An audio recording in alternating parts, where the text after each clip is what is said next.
Moin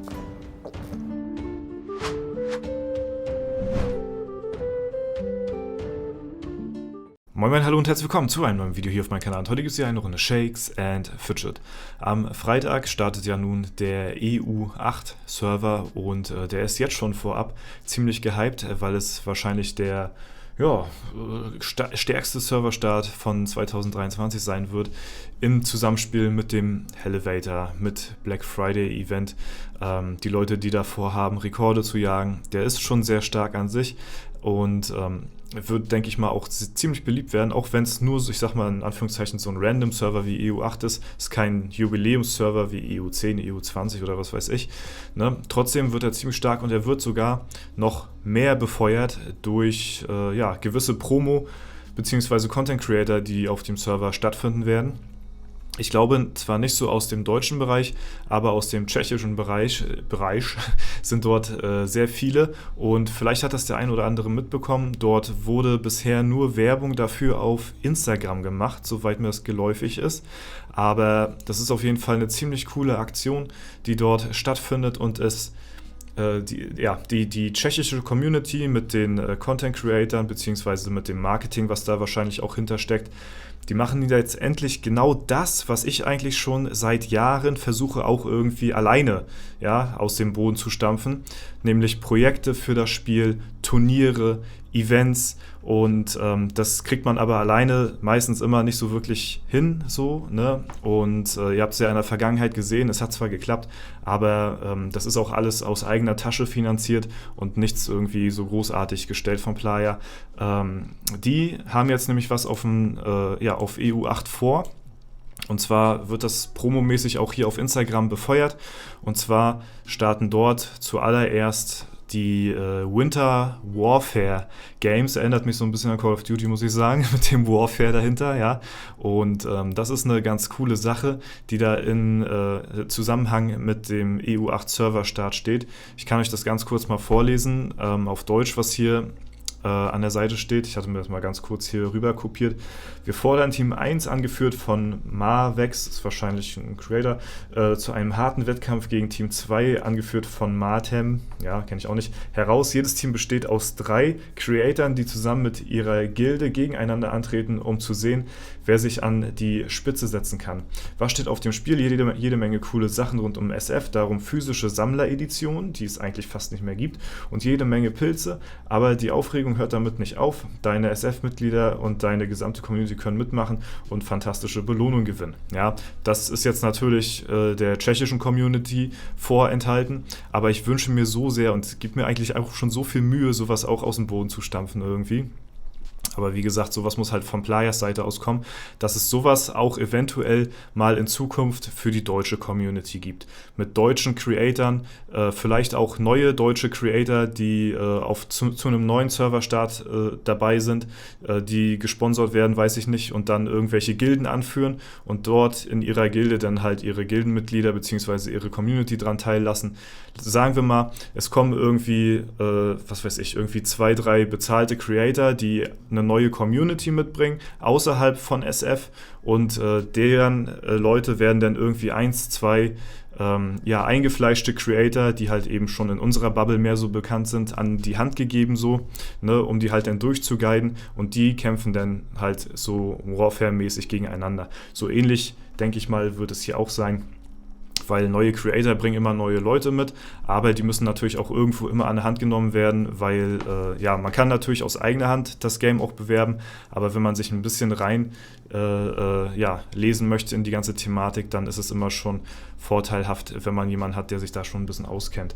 Ja, am 10. November könnt ihr für einen von 3 individualisierten Avataren für jedes Talent abstimmen, die dann zu ihren SF-Charakteren hinzugefügt werden. Auf der Webshop-Seite sieht man hier schon, es kommen neue Charaktere. Hier ist unter anderem auch der Zombie. Ich denke mal, das ist halt das, was ich gesagt hatte. Das sind Leute, die sind in unserer Community schon bekannt, die kennen sich aus mit dem Spiel und die werden wahrscheinlich dann Außenstehende Creator an die Hand bekommen und werden dann versuchen halt eben diese Winter Warfare Games zu gewinnen und kämpfen dann halt gegen die anderen Communities, die wahrscheinlich auch Leute an die Hand bekommen, die sich vielleicht damit auskennen. Also auf der Webshop-Seite kann man hier jetzt für seine neuen Creator die Bilder aussuchen, die dann dazukommen werden. Am 17. November, hier geht's weiter, hier. Ein spezielles Event wird den Startschuss für den Winterkrieg geben und von nun an können die Spiele beginnen. Nach 3 Monaten werden wir sehen, welche Gilden sich an die Spitze setzen und das Siegerteam wird den Preis als Sieger des allerersten Shakes and Fidget Winterkriegs, also Winter Warfare, mit nach Hause nehmen. Wir freuen uns riesig drauf, uns mit euch allen auf dieses epische Abenteuer einzulassen und einen unvergesslichen Wettbewerb zu veranstalten. Wir sehen uns in der fantastischen Welt von Shakes and Fidget. Ja, also es ist genau das, was ich eigentlich mir so immer so erhofft bzw. gewünscht habe. So ein Gegeneinander zwischen oder mit den Creatoren, mit ihrer Community, coole Projekte auf die Beine stellen. Ich finde, das ist auf jeden Fall auch so genau der richtige Weg, den man einschlagen sollte. Es würde mich riesig freuen, wenn es sowas in der deutschen Community auch irgendwann mal gibt. Die Vorreiter sind jetzt hier eben die Tschechen, die machen das Ganze vor.